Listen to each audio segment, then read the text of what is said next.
Halika at samahan niyo ko na magluto ng adobong saluyot, ang paborito ng mga Ilocano. At ito ang ating mga ingredients para sa ating adobong saluyot. 3 tali ng ating talbos ng saluyot, 1 buong sibuyas, luya, 1 buong bawang, 1 tablespoon ng ating paminta, 1/8 cup ng ating suka, 1/8 cup ng patis, 1/8 cup ng toyo, ang ating 1/8 cup din ng ating bagoong balayan, at ang ating 1/4 cup ng unahin natin ilagay ang ating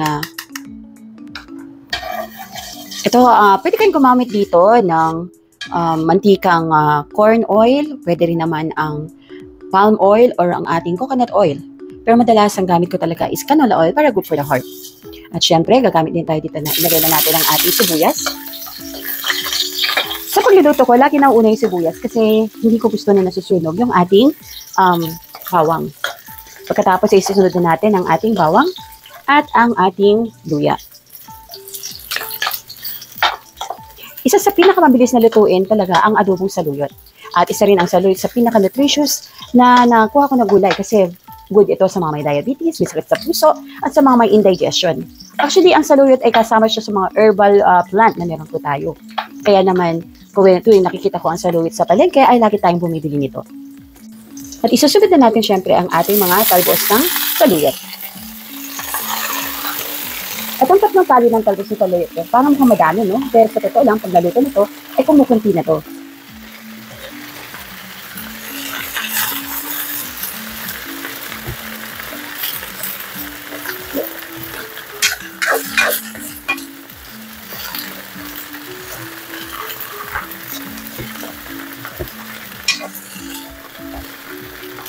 Pagkatapos, isunod na natin ang ating bagoong balayan, ang ating tuyo,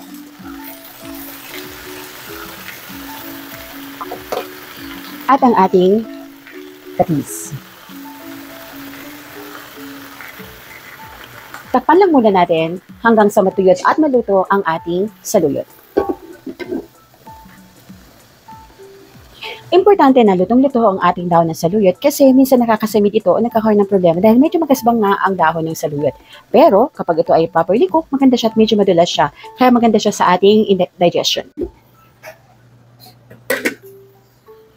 Pagkatapos ng 2 hanggang 3 minuto, ito na siya at kumunti na nga yung ating saluyot.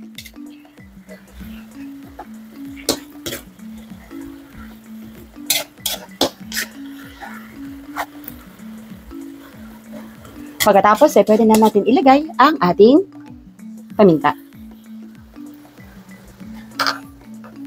At syempre, huwag niyo kakalimutan yung suka.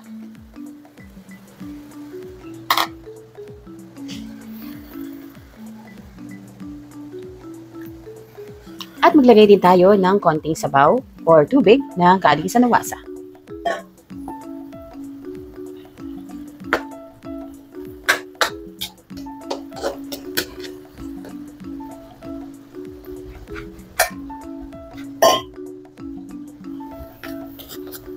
Kung gusto niyo na medyo manamis-namis ang ating adobong saluyot, pwede niyo siyang lagyan ng brown sugar. Pero optional lang to ha, at huwag niyo masyadong damihan.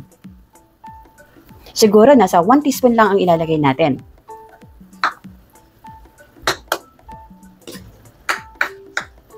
Pagkatapos, lutuin ulit natin siya ng 2 minuto ulit hanggang sa totally malanta na yung ating mga dahon ng saluyot at pwede na siya at ready to serve na. Ayan, luto na ang ating adobong saluyot.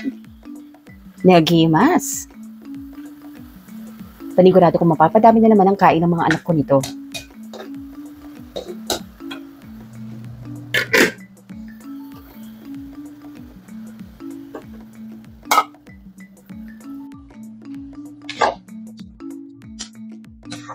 Para sa mga cooking and baking ko, follow and subscribe lang kayo sa aking Cakes and Lifestyle by Chef Emily.